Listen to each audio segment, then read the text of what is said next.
Well, Jenny, I've got 7 o'clock, so let's go ahead and get started. Sure, sounds Maybe good. the first thing is just introduce yourself to the audience. There are a number of people outside the UW who frankly don't know who you are. Yeah, absolutely. So good morning, everybody. My name is Jenny Sun. I'm one of the new faculty members here at UW Allergy Division. For those of you I haven't gotten to personally introduce myself to yet, look forward to meeting you in person at one of these in-person conferences, lectures in the future. I have a pediatric background, so I do spend a portion of my clinical time working at the new pediatric allergy clinic at Roosevelt, and I do see pediatric patients at Eastside as well. And I also spend some time seeing quote unquote adult patients at Montlake. So lots of clinical work. I'm very excited to be here. My topic of presentation today is food protein induced enterocolitis syndrome, more affectionately known as FPIES. And FPIES remain largely a clinical diagnosis, and that's the main focus of this presentation today. This table by a Jackie article in 2017 outlines different ways to think about clinical phenotypes and presentations of FPIES, and I think it's a great summary slide, and we'll go through each of these phenotypes a little bit more closely to think about how to clinically classify and recognize FPIES. So in terms of clinical presentation, when we think of the most typical classical symptoms, we think about a pediatric patient who comes in with delayed onset GI symptoms after exposure to one or more trigger food. This generally occurs 1 to 4 hours after food exposure. And it may not occur with the first or second exposure to this trigger food. Sometimes patients will come in and say, I've had this food, such as avocado, 2-3 times, or even more so before these symptoms occur. This typically is a condition of a pediatric condition, so presents in infants and young children with about equal prevalence between males and females. Can define early onset FPIES as presentation before 9 months of age and late onset FPIES after 9 months of age. In terms of severity, we can think about mild to moderate FPIES as presenting with primarily repetitive vomiting plus or minus diarrhea within about 24 hours after symptom onset. Typically see pallor and lethargy as well, and this is symptoms we can see even with that first presentation. If FPIES becomes more severe, we do see the above symptoms and the same symptoms of mild to moderate FPIES plus hypotension, shock, and metabolic acidosis. Certainly when we do get symptoms that qualify as severe FPIES, this would require escalation of medical care, generally beyond what can be done at home, and patients would likely require antiemetics and IV fluids and more close monitoring. Another way to think about clinical phenotypes is differentiating between acute versus chronic FPIES. So acute is more of the classic, typical presentation that we see, like we said before, vomiting plus or minus diarrhea, with the vomiting starting roughly 1 to 4 hours after food exposure. The main difference between acute versus chronic is that there is a break in terms of exposure to this trigger food in typical acute FPIES cases. And once this food trigger is eliminated from the diet, we do see symptom resolution in patients within 24 hours. And patients otherwise are very well in between these these episodes of triggers and have normal growth without any failure to thrive. Compare this with chronic FPIES, which generally occurs in young infants, for the most part, who are formula fed. And triggers for chronic FPIES is typically either cow's milk or soy. And as we can think about, that's generally via the formula that they're consuming. And this leads to intermittent vomiting and chronic diarrhea. Now, chronic FPIES can be a very tricky thing to diagnose, and we'll talk about the details of diagnostic criteria later. But even once the trigger food is identified and eliminated from the diet, can see that symptom resolution takes quite a bit longer than it does in acute FPIES, so 3 to 10 days before there is full symptom resolution. And potentially because there is consistent exposure to this trigger food, we can also see failure to thrive in these instances. Now, talking about atypical versus typical presentation largely has to do with pathophysiology. So in terms of our typical, quote unquote, classic FPIES, this remains a non-IgE mediated condition. So in terms of food allergy, our typical food allergy testing, skin prick testing, immunocaps would not help with the diagnosis of FPIES, nor would antihistamines or epinephrine be useful in terms of management of acute reactions. Compare this to atypical FPIES, we do see IgE sensitization to FPIES food trigger in these cases, and this may lead to IgE-mediated food allergy. In these cases, there's generally slower resolution of FPIES symptoms and compared to the typical cases, and we also see this most commonly associated with cow's milk FPIES. Like I said before, FPIES remains a primarily pediatric condition, but we are learning more and more about adult onset FPIES, which can occur anywhere from late adolescence on. Compared to our typical pediatric onset FPIES, there is actually a female predominance in terms of patients who present with adult onset FPIES. And in a recent cohort that we saw that looked at 107 adults diagnosed with FPIES in Spain, we see that the clinical presentation is slightly different. Abdominal pain becomes the most prominent symptom instead of vomiting. Other common symptoms include diarrhea, emesis, just like with our more typical FPIES cases. And we'll talk about prognosis and disease course a bit further, but generally in terms of pediatric onset FPIES, we can generally expect symptom resolution after a few years. Adult FPIES, we're really more learning about the disease progress and prognosis now, but in this cohort specifically, we saw that 17% of patients achieved symptom remission in a median course of over 3.5 years. So I would say slightly less, quite less in terms of rates of resolution. But again, these are generally limited to very small cohort studies, so we're learning more about this as time goes on. In terms of prevalence, in the United States, FPIES remains a relatively rare disease with 0.51% of children being affected and even less so in terms of adults.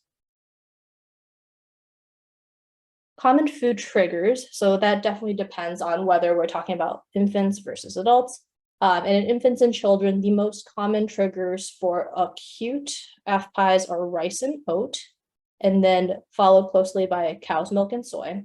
Cow's milk and soy are also the most common chronic FPIES triggers for reasons that we discussed before. Other common triggers include any fruits and vegetables, seafood, or poultry.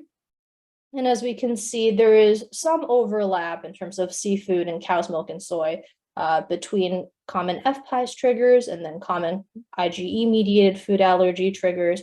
But we also have the majority of these common triggers not necessarily being foods that we view as classically allergenic. So this can definitely be something that could be tricky for patient families to get used to. And in terms of adults, it's very different. Most common FPIES triggers are shellfish and fish, and that occurs for about 60% of cases. And this is in line with the most common onset, adult onset IgE-mediated food allergies as well. One thing to note that how common food triggers are diagnosed actually can vary by geographical region. For example, in Spain, fish is a more common trigger for pediatric patients. And we think that this largely has to do with how early food introduction is approached in different cultures and different geographical regions. That's how it explains the discrepancy in terms of what are common triggers. And I would say the majority of patients, over 60%, react to one food trigger. However, we do have some that react to two and a minority of which that react to more than two food triggers. So in terms of pathophysiology, I'd say overall, we're still in the early stages of figuring out the pathophysiology for FPIES. This figure in a Jackie in Practice article published in 2020, I think provides a good visual summary of some of the basics that we're trying to tease out at this point. Ultimately, with the exposure of the GI system to a trigger food, we can see activation of neutrophils, activation of eosinophils, and innate immune cells as well. We also recognize that there's a strong possibility that FPIES pathophysiology has to do with a T cell mediated mechanism, largely a Th2 profile. However, we're still in the processes of figuring out details and what in terms of there's some variability in terms of what we have seen. What has been consistently observed is that this is in general a non-IgE mediated reaction. We do see that in cases with positive reactions, we see that there is intestinal inflammation and increase in terms of neutrophilia doing acute FPIES reactions, and then activated innate immune cells in patients with positive oral challenges. What becomes a little more variable is what we see in terms of immunoglobulin and Th2 expression profiles during cases. So I think this table summarizes the variability that we've seen with the top row talking about immunoglobulin profiles. We see that some studies do show that there are increased in terms of IgA and IgG subsets, but other studies do not show that in our FPIES patients. And then with the bottom half talking about Th2 expression, which again shows some variability between studies. So definitely more research needs to be done about this to see, what are potential targets and biomarkers we can use to delineate FPIES reactions. And because of this, right now, FPIES remains a largely clinical diagnosis. And we can talk about the differences between diagnosis of clinical, chronic versus acute. In terms of acute FPIES, we do have, I would say, pretty well-established diagnostic criteria. So a patient for a positive diagnosis of acute FPIES would need to fulfill one major criterion and at least 3 minor criteria, with major criteria being vomiting in 1 to 4 hour period after ingestion of a possible trigger food, plus the absence of classic IgE-mediated skin or respiratory symptoms. In addition to that, 3 minor criteria must be fulfilled, and that includes repetitive vomiting after eating a different food, lethargy, pallor, and then diarrhea within 24 hours after exposure to the trigger food, and then any other criteria that may require essentially escalation of medical care, such as hypotension, hypothermia, and need for ER visit and IV fluid support.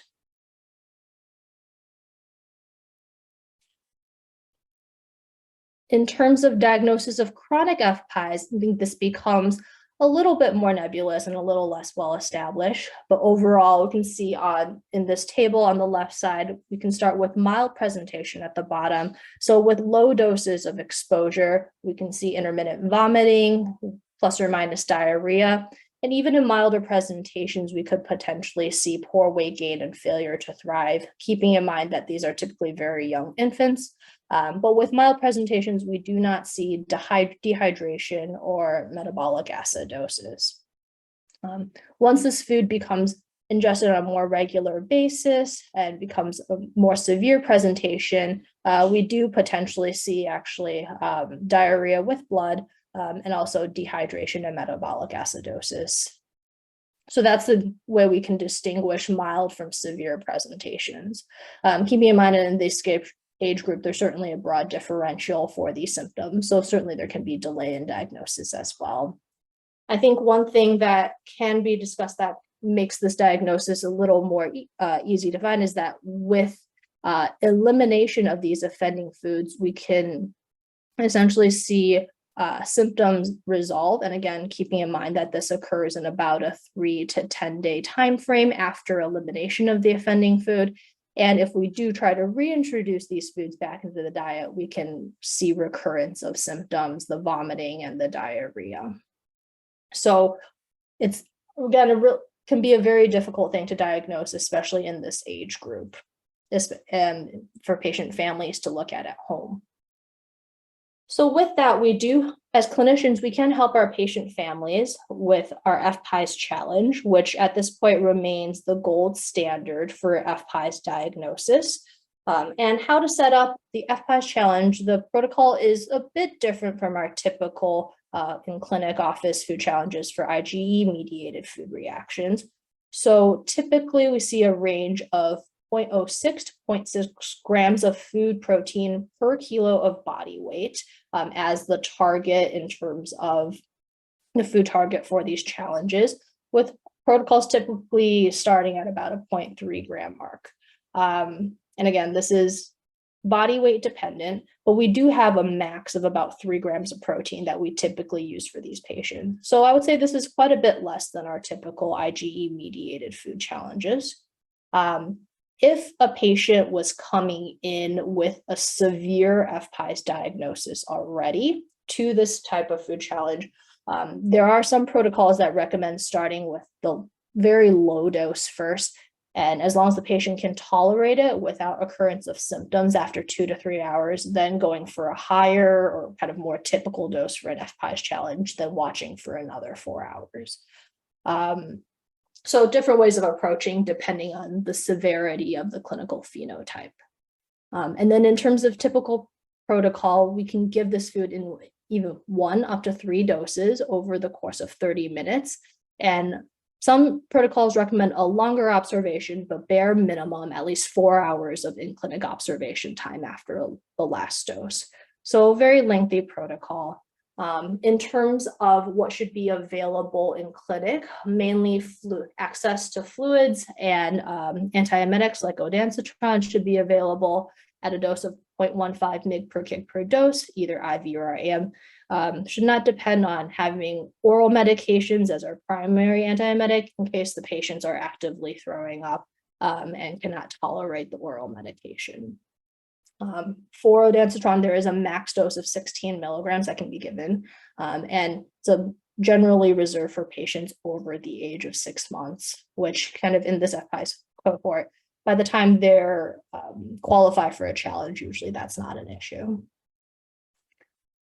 In terms of IV placement, I think different practices have different protocols in terms of whether or not IV placements is strictly needed, but overall in terms of literature, it's not a strict recommendation that IV placement, that an IV be placed prior to an FPIES challenge, but ideally there should at least be access to IV fluids in the facility if needed. Studies have shown that under 10% of FPIES challenges have required IV intervention. And where my previous institution, we did routinely do FPIES challenges, and IV placement was not a routine protocol, that part of the protocol that we used. We did find that having access to IM ondansetron was generally sufficient in terms of good management for our patients. Another thing we can talk about is glucocorticoids, and certainly it could be helpful in these cases, but because the timing of action, the time of onset for glucocorticoids is delayed, it definitely should not be used as first-line medication in case a patient does have a positive FPIES challenge. Again, like we talked about before, for these, because they are non-IgE mediated reactions, antihistamines and epinephrine generally are not particularly helpful in management of a positive challenge. So what are criteria for a positive oral food challenge? Actually fairly similar in terms of what we see in terms of diagnostic criteria for acute FPIES. So we have our major criteria, which is vomiting 1 to 4 hours after ingestion of the suspect food, and the absence of classic IgE-mediated allergic skin or respiratory symptoms. So the exact same major criteria. In the case of an oral food challenge, patients really only need 2 minor criteria to be considered a positive challenge and therefore have the diagnosis of FPIES. And minor criteria are also very similar as what we've seen before: lethargy, pallor, diarrhea, hypotension, hypothermia. I do want to point out number 6 is slightly different just because it's a difficult thing for patient families to see. But in terms of oral food challenges, if we can get a neutrophil count during a positive oral food challenge when patients are having symptoms, we generally see that in these cases, patients who have a positive oral food challenge do have an increased neutrophil count compared to baseline that can peak about 6 hours after food ingestion. So if they are coming in with a baseline neutrophil count and they do have a positive reaction, it might be helpful to pull another CBC with diff at some point just to take a look to confirm that in case indeed that the patient does have a positive oral food challenge. And in this case, in places where there are protocols where an IV is already placed prior to the food challenge starting, that might make this part easier. Jenny, did you say you did these challenges at the institution where you came from? It sounds to me like cruel and unusual punishment to put an infant through this. Yeah, we did routinely do FPIES challenges as well at my previous institution in Michigan. So by the time, usually you have to wait about 12 months after last reaction before you do the challenge. So they're usually toddlers at that point. And again, we didn't routinely place IVs before then, so it honestly just felt like a very long food challenge from my perspective. So you would have them come in, you would have patient families bring in toys and entertainment, things along that line, and just have them sit there for 4 hours. I think it's cruel and unusual more for the parent than the patient.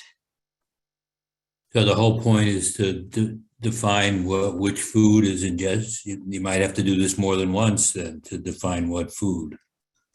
Yeah. So they're coming in usually after already having a reaction. So we have a target food in mind. The goal usually, and I'll talk about this in more detail as well, is that after 12 months, we can potentially see symptom resolution. So having a negative challenge, it generally speaking gives parents and patient families more peace of mind that they can reintroduce this food at home into the patient's diet as well. So that part's certainly very helpful. Okay. Great question. Any other questions at this point? Okay, great. So in terms of the last bit about diagnosis, there are right now no specific biomarkers that are available for confirmatory diagnostic testing of FPIES. Largely remains a clinical diagnosis. And yeah, there's certainly a need for this. So, and my understanding is that people are hard at work trying to figure this part out. So more to come on that. However, there are other mimickers, other medical conditions that do have very similar presentations, especially in this age group. So, getting blood work to potentially rule out other medical conditions is recommended. Things to think about, for example, include infectious gastroenteritis, which can certainly have a variable presentation at this age. So especially if a patient has fevers, for example, getting blood cultures, stool cultures, certainly would not be unreasonable. We do have one article in JACI in Practice published in 2019 that compared patient cohorts who had FPIES versus gastroenteritis and other common mimickers. And we did see that in this case with infectious gastroenteritis, most of these patients had an elevated CRP compared to the FPIES cohorts where CRP was normal and not elevated. So I think if there was ever a question that could potentially be helpful.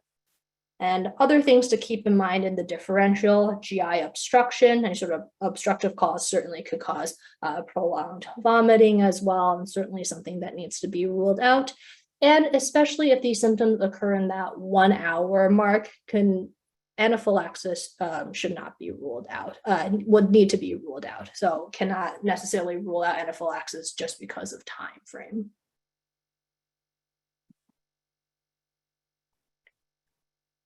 In terms of treatment, so I divided the treatment in terms of two parts. So one is management of acute reactions, whether that's at home, and frankly, management of positive oral food challenges. The other part really is patient guidance. And here I have an action plan for FPIES provided by the Australian Society of Clinical Immunology and Allergy.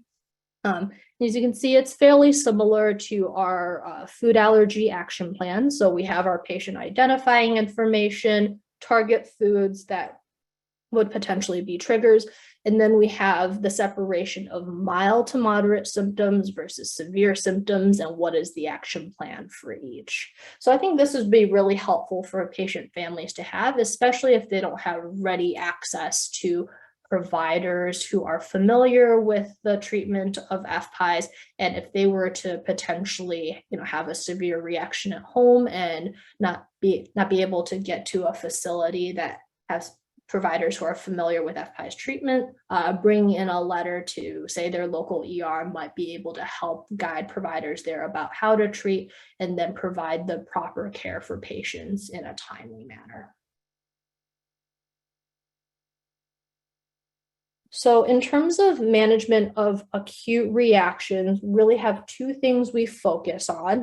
One is fluids and the other is antiemetics, and the order of which really is kind of provider dependent. So we think about IV fluids, we think about ondansetron. And again, if symptoms are mild and patients are at home, they don't necessarily have to go to the ER if oral rehydration is possible. I think this is very similar anticipatory guidance that we give to patients if a child, for example, was having gastroenteritis, that if symptoms are mild, patient families would have to work very hard in terms of maintaining oral rehydration, but that's certainly a reasonable way to approach this. And of course, if symptoms becomes more severe, do require escalation of care with IV fluids, bring in an FPIES action plan to the ER. Urgent care could be very helpful in that case. And as said before, that because this is largely a non-IgE mediated reaction, epinephrine and antihistamines generally are not helpful for the management of acute reactions. This table from Jackie in from a paper in Jackie in 2017, I think does a good job of labeling out different mechanisms for different steps for treatment between mild, moderate, and severe. And overall, in terms of mild reactions, it's defined as 1 to 2 episodes of emesis without lethargy. And as we talked about before, as long as patient families can rehydrate at home, and also if they have access to ondansetron, I think that could be very helpful, and they can potentially stay home and avoid a trip to the ER. If patients do have over 3 episodes of emesis and have mild lethargy, then that puts them in the moderate category. And then if they have severe lethargy, and then any sort of cyanotic appearance, things along that line, that would put them into the severe category. And for both moderate and severe presentations in terms of acute reactions, we do routinely recommend escalation of medical care and going to the ER for IV fluids and further monitoring. And certainly this can be definitely a bit difficult to tease out as a clinician and for patient families. I remember as a fellow getting a few calls about these patients, and usually it's a couple hours after dinner, close to bedtime. So, lethargy can be versus typical sleepiness around that time could be very difficult to tease out. I remember advising one patient who I believe had roughly around 3 episodes of emesis. A patient looked a little quote unquote sleepy, did send them to the ER. And then I saw the notes in the ER the next day. Apparently a patient was very energetic and very playful in the ER. So I think family unfortunately just sat there until about 5 in the morning. I felt a little bit bad, but again, I think in these cases, especially since patients are so young with dehydration, they can certainly progress very quickly. So I think when in doubt, sending them to the ER for further evaluation and an IV bolus, for example, would be reasonable to do. And then the other aspect of management to this is how to manage their food introduction and dietary management long term.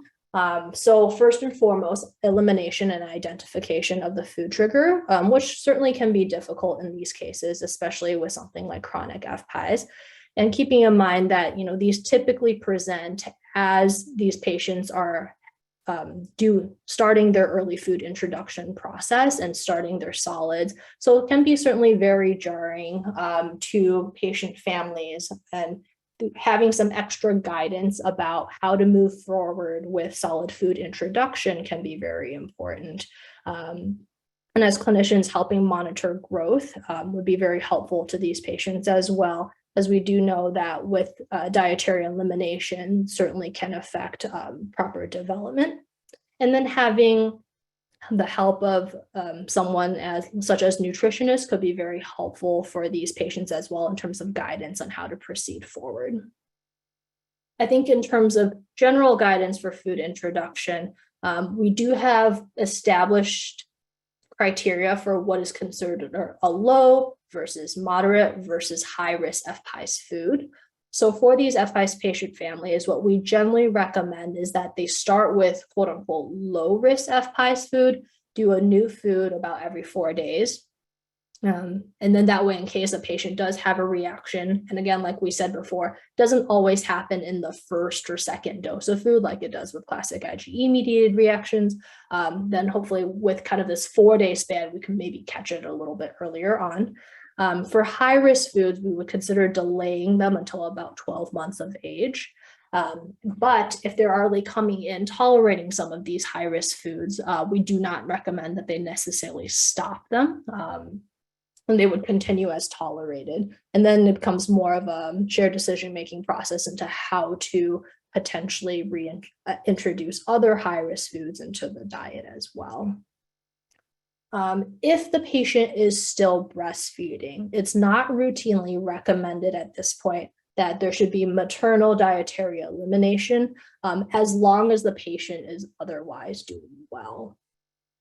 Having FPIES via breastfeeding remains extremely rare. We do see a small cohort of exclusively breastfed infants in Japan who did have cow's milk FPIES, but again, very rare at this point and not routinely recommended for maternal dietary elimination. And like I said before, we do have established criteria in terms of what is considered a low risk, moderate risk, or high risk food. And then I do like this table because it also on the left talks about how to introduce these foods in a developmentally appropriate manner according to the patient's age. So as we can see, what our high risk foods include things like sweet potato, green pea, bananas, things along that line. And especially kind of in this day and age with infant foods and pouches and mixes, things along that line can actually be very difficult foods to avoid because they're not classically defined as foods that are quote unquote highly allergenic foods. So it can be very tricky for patient families.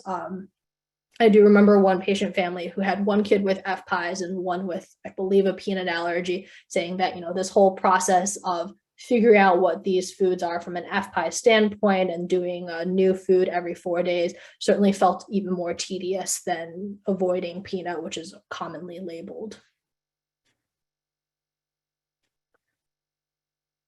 And another thing to keep in mind in terms of dietary management is the risk of quote unquote co-allergies or co-reactions.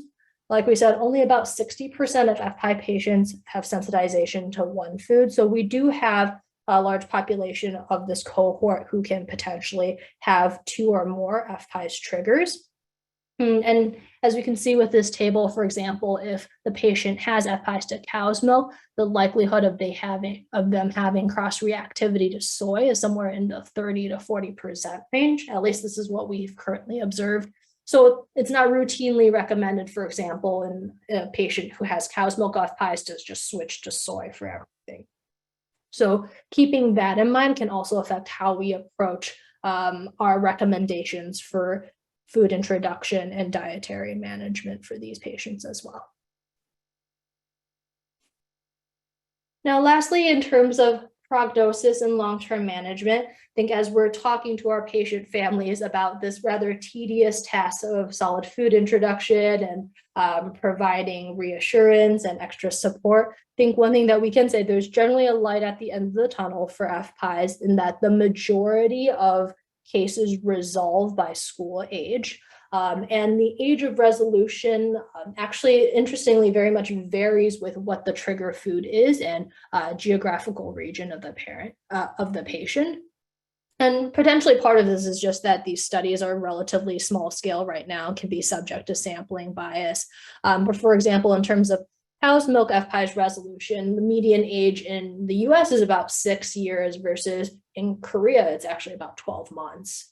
And then for rice and oat, which are our two most common trigger foods for FPIES, in the US, resolution occurs at about 4 years of age.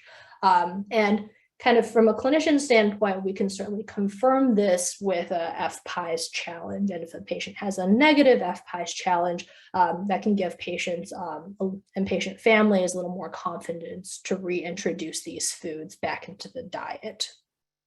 So in terms of doing this from a confirmatory standpoint of resolution, we generally wait a minimum of 12 months after the last reaction before attempting an FPIES challenge. So that certainly would require a certain amount of diligence from the patient family side to make sure that they keep track of any sort of reaction that these patients have, so we know when we can set the timer and start that 12-month checkoff point. One thing to keep in mind that because patients have avoided this food for at least 12 months, there certainly is a chance that this becomes an atypical FPIES case where patients will develop IgE sensitization to this food. So although getting diagnostic markers are not routine for FPIES management, let's say at this point, after we wait the 12 months and we're thinking about attempting an in-office challenge to see whether or not the patient has grown out of this FPIES condition, it would be reasonable to do IgE testing prior to see if there's any sort of IgE sensitization. And if so, it certainly is not a process where the oral food challenge is contraindicated. Again, would have to be a shared decision-making process, but if patient families are highly motivated to reintroduce these foods back into the diet, we could potentially do a hybrid protocol where we do about 4 to 5 different serving sizes of the food like we do for our typical IgE mediated food allergy challenge, and then watch the patient for at least 4 hours after that last dose. So definitely a very, very extensive and time-intensive process. So it would have to be something that there's buy-in from patient families about. And like we discussed before, usually with kind of when these foods are introduced to our patients and then waiting this 12 months, these challenges generally occur around the time patients are about 2 years of age. And then other approaches that clinicians have taken that for things like seafood, waiting until they're a little bit older to challenge, as ages of resolution tend to be a little bit higher for those. Jenny, why is it recommended you wait 12 months? Are you hoping that they have outgrown it and they'll pass the challenge? Yeah. I think overall we see that if we try to do it a little bit too early, patients generally have not achieved symptom resolution prior to that point. So 12 months is the absolute bare minimum. That's our typical recommended wait time between their last clinical reaction and attempting a reintroduction. So you're not doing the challenge to prove what food did it. You're basing that on history. Here you're just assuming you know what food provoked it, and then you want to see if they've outgrown it. Exactly. So this is, we don't necessarily do an FPIES challenge for every single reaction that comes in. If from a clinical history standpoint, they fulfilled the criteria for an acute FPIES reaction, then we could potentially say, this is our clinical suspicion. We recommend cutting out this food for 12 months, and then we re-challenge. And during that time, a lot of time patient families are coming in potentially wanting, IgE testing initially. And we say, given this condition, given their clinical presentation and our suspicions for FPIES, food allergy testing during that initial visit is not necessarily warranted, but we do revisit that topic at this challenge as we're potentially considering reintroduction. Yes, that is correct. Well, I'm asking you questions. When was this first described? And how did people know it was different than just viral gastroenteritis or food poisoning? How did they recognize they had a new syndrome? Yeah, that's a great question. I don't know off the top of my head when the first case of FPIES was described, but I think what was key about this is that with viral gastroenteritis, usually symptoms are all, there's not a consistent food trigger that occurs with this. Whereas with FPIES, we can see that if there's a consistent food trigger, then we see it associated. So I think that was definitely the first tip off. And again, it can definitely be tricky because unlike our IgE mediated reactions, this doesn't necessarily occur with the first round or first or second round of exposure to this food. Some patients say, okay, I've had avocado 6-7 times and now I'm consistently having symptoms. So I really do think that at least from kind of a patient family side, these first observations that consistent association with a food trigger was really that first tip off. And then as we learned about these patient cohorts more, we then saw, for example, the lack of elevated CRP, things along that line. I think the other thing we could think about is that sometimes even with that first presentation, we really see that pallor, lethargy requiring going to the ER for, IV fluids, and Zofran really quickly essentially puts the patients almost back to their normal state. And I think that's something that is not always seen in viral gastroenteritis. Usually there's more progression of symptoms at that point, and just with we need other interventions other than Zofran to make patients better. Thanks. Great questions. Any other questions? Okay. So moving on from my FPIES just for one slide, because we do have some learners in the room, I do think it would be helpful to point out some other non-IgE mediated conditions that have similar names. I definitely know that could be confusing for me from a board prep standpoint, so I would love to just clarify a few things in terms of that. So as opposed to FPIES, we do have food protein induced allergic proctocolitis. So clinical presence of this is very different. So this, we do see bloody bowel movements generally presenting within the first 6 months of life. Most common triggers are cow's milk and soy, which thinking about what a patient's typically exposed to at this point, that definitely makes sense. And treatment for this is hypoallergenic formula and elimination of trigger foods from the maternal diet if the patient is breastfeeding. So versus FPIES, where maternal dietary elimination is not routinely recommended, in this case, it definitely is. And thankfully for food protein induced allergic proctocolitis, symptoms do typically resolve at 12 months of age, as long as the food is consistently eliminated.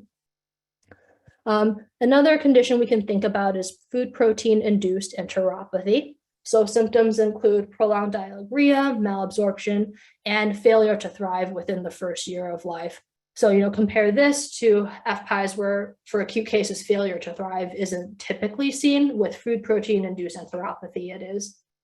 Common food triggers for this includes cow's milk and soy again, and also wheat and egg.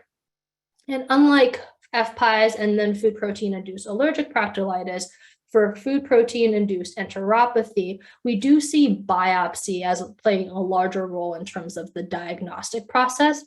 So in terms of biopsy, we commonly see that in these patients, we see atrophy of the small intestinal mucosal villi, crypt hyperplasia, and lymphocyte infiltration. In these patients as well, a treatment is dietary elimination of these trigger foods, and then with reintroduction, and potentially consider repeat biopsy in about 1 to 2 years. So with that largely ends my presentation. I did have a few questions for thought that I wanted to discuss with everybody. So thought for this first patient I'd like to discuss. So say a patient who is 15 kilos, requiring our EpiPen Junior if they were our classic food allergy patients. Say if they're coming in and undergoing an FPIES challenge to egg. and say we wanted to use about a 0.3 gram per kilo protocol for our food challenge in this case. And feel free to put comments in the chat or just shout them out, but what would you say would be the goal dose of food protein that should be given? Making everyone do a little math this morning, I apologize.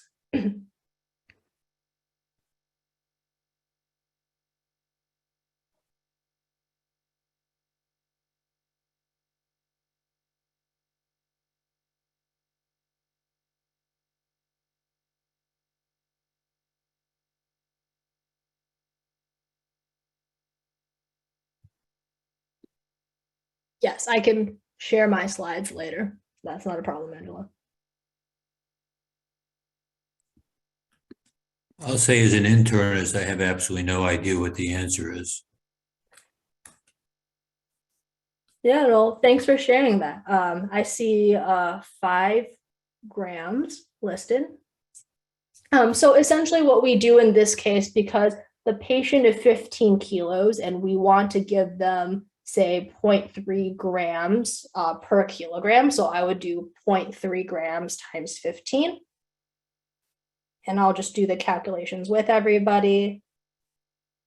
So that got me to about 4.5 grams. And do see that in the chat as well. So good job. So overall, I would say, okay, do I start with about a 4.5 grams of egg protein to give to this patient for a food FPIES challenge? But as you recall, kind of early on the slide, most recommendations generally have a max food protein dose of 3 grams for FPIES challenge protocols. So at this point, even though in terms of body weight with a 0.3 gram per kilo protocol, we would give 4.5 grams because we recommend a max dose of 3 grams for these food proteins. I would actually just do 3 grams of egg protein for this patient. And usually they'll say if we do something like scrambled egg, usually on the nutritional label, they have grams of protein listed per serving size, and patient families can use that to determine how much of the food to bring in. I hope that was clear. Any questions about how I got to 4.5 grams and then why we're going with 3 grams?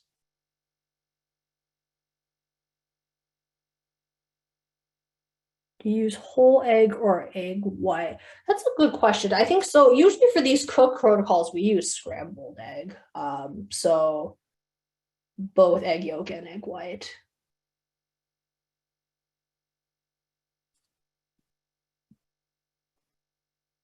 Okay. Great thoughts, everybody. Another question for thought. So for cow's milk protein, for cow's milk FPIES patients, for example, if we wanted to do dietary elimination, they're still under a year of age and still would benefit from formula. And it's somehow difficult to get something extensively hydrolyzed. Could soy formula be a reasonable alternative if they pass a soy FPIES challenge in the clinic?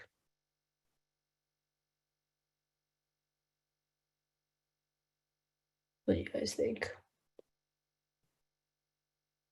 I see 1 vote for yes, 2 votes for yes.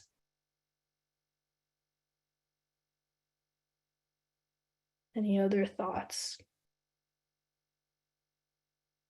So yeah, this is a tough one because I think extensively hydrolyzed formulas certainly are very expensive and hard to get a hold of, and soy formula just much easier.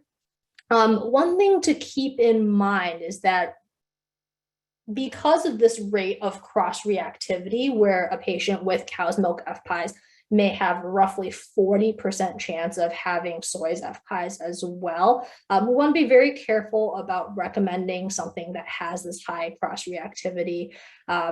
Even if we brought them in for a soy's FPIES challenge, sometimes FPIES reactions concur with, 3rd, 4th, 5th exposure to this food. So just because they pass an in-office soy challenge doesn't mean they're necessarily out of the woods for developing soy FPIES in the future. And because of this reason, we typically do not routinely recommend switching to soy formula in patients with cow's milk FPIES, even if they did pass an in-office challenge. Unfortunately, this places a lot more burden on the patient families and potentially clinicians as well, and really working with potentially insurance or other financial modalities to get these extensive hydrolyzed formulas covered for patient families. So long-winded answer, but overall would not recommend doing switching these kids to soy, even if they pass the soy FPIES challenge. Seems to me what you just said partially negates the whole value of doing the challenge. You can pass the challenge and still not eat the food. What's the point? Exactly. Well, I think in this case, it's slightly different, right? So this is someone with cow's milk FPIES who didn't have a clinical history of soy reaction. Parents just potentially want to change them to soy. Could we say necessarily they can take soy just because they passed the challenge? There was no wait period of 12 months between the clinical reaction and target food. And in this case, we're talking about a food that has a high level of cross-reactivity to something barely known to have FPIES too. So I think all those things together kind of negates the value of passing a soy FPIES challenge in this case. But again, that's a very different process from someone who's waited the 12 months after being exposed to a certain food, and where we know that there's likely a chance they've outgrown it, and we're doing an FPIES challenge to evaluate the value of reintroduction in that case. So slightly different clinical scenario. See one question in the chat: do you anticipate development of diagnostic tests to help with diagnosis of this condition? Definitely. I do think that that is something that is clearly in high need in this case. As you can imagine, having a young infant come in with multiple episodes of emesis to a trigger food and saying, okay, avoid the food for 12 months and we'll see what happens, likely they'll outgrow it, can be not satisfying to patient families. So very high need in terms of developing diagnostic markers. And my understanding is that's definitely in works right now. A few of my colleagues at Michigan, I know, are actively doing this. So hopefully that will be coming down the pipeline very soon. Why would you do the soy challenge when it was a milk issue? So that's a great question. So for this question specifically, my thought is this is someone with diagnosed cow's milk FPIES challenge. Typically what we would recommend if they're still formula feeding is to do an extensively hydrolyzed formula. But I remember someone bringing up the issue, well, let's say, why don't we try switching them to soy, which is just much more accessible. And then, we can bring them in for soy FPIES challenge as they pass it, wouldn't that work? And unfortunately, like we discussed before in this clinical scenario, with the high rate of cross-reactivity between cow's milk FPIES and soy FPIES, and the fact that new onset reactions can occur, with the 5th or 6th exposure, that's generally not a routine recommendation. So those are good questions. Any other questions before we move on? Okay, sounds good. In terms of summary, FPIES is a non-IgE mediated adverse food reaction. Classic symptoms are delayed onset emesis 1 to 4 hours after exposure to the trigger food, primarily a pediatric condition, with most common food triggers being rice and oat, then followed by cow's milk and soy. Largely remains a clinical diagnosis and certainly requires more work into discovering if there's any diagnostic testing that we can do. But at this point, oral food challenge remains the gold standard. In terms of management, we can talk about management of acute reactions, largely focused on rehydration and antiemetics, and then long-term dietary management as we guide patient families through this dietary elimination process for at least 12 months. And we need to provide extra support for patient families in terms of how to proceed with food introduction based on FPIES risk. Word of the day is caregiver. Again, caregiver. And just bringing up other questions in the chat. Who, in terms of kids in communities with low resources who present similarly, would do things like papaya juice. Is there any data on this? Because I don't understand, do things as in use papaya juice instead of extensively hydrolyzed formula. Is that what they're doing? Yes, I had this was some reading that I was doing some years ago, and in communities, I think this particular one was a Hawaiian community where FPIES was not well understood, and perhaps it was not FPIES at the time, but there were numbers of children where sometimes even with breastfeeding, these babies would just immediately throw up and would have their failure to thrive. And so instead, they would just use what they had. And the only thing these babies would tolerate was papaya juice. So I wasn't sure if there was any data on that. Admittedly, it was a very unique area where this was happening. Yeah, okay, that's interesting. I don't have any data on that specifically. Certainly, when we talk about oral rehydration, I don't believe we recommend juices in general just because of that high sugar content. It's not a great kind of hydration source. So I wouldn't recommend it for acute reactions. I mean, that's hard to say otherwise. Certainly in these low resource communities, access to extensively hydrolyzed formula is not always an option. So doing what they have, I totally understand that. But is there data supporting that, papaya juice is necessarily a reasonable alternative, or from a nutritional value, it makes sense? I would doubt it. To be honest, I would. But yeah, happy to look into that a little bit further. In terms of the routinely prescribing Zofran, yes. So generally for new diagnosis of FPIES, as long as they are essentially within the age group, we would have them at least have some oral Zofran at home so that they can manage these mild reactions without necessarily needing to escalate care and going to the ER. And Jen, yeah, sorry, don't mean to be confusing. So in that question specifically, we do not routine recommend soy challenges for cow's milk FPIES patients. You're absolutely correct in terms of that. That was more of a theoretical scenario in that if a kid who needed formula had a cow's milk FPIES, would soy be a reasonable alternative? The answer is no. Could we give patients more reassurance that soy would be a reasonable alternative by having them come in and just preemptively pass a soy challenge? The answer to that is also no, because they could potentially pass the soy FPIES challenge, go home, take the soy formula, and then develop soy's FPIES as well because of that 40% cross-reactivity rate with cow's milk FPIES. Was that clear, Jen?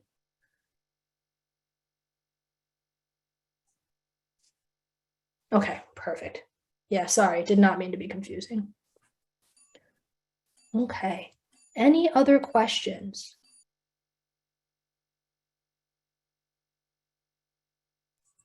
All right, great. Well, thank you so much. Thanks very much. And a number of people I know need to move on to the case conference and the division meeting. So thanks again.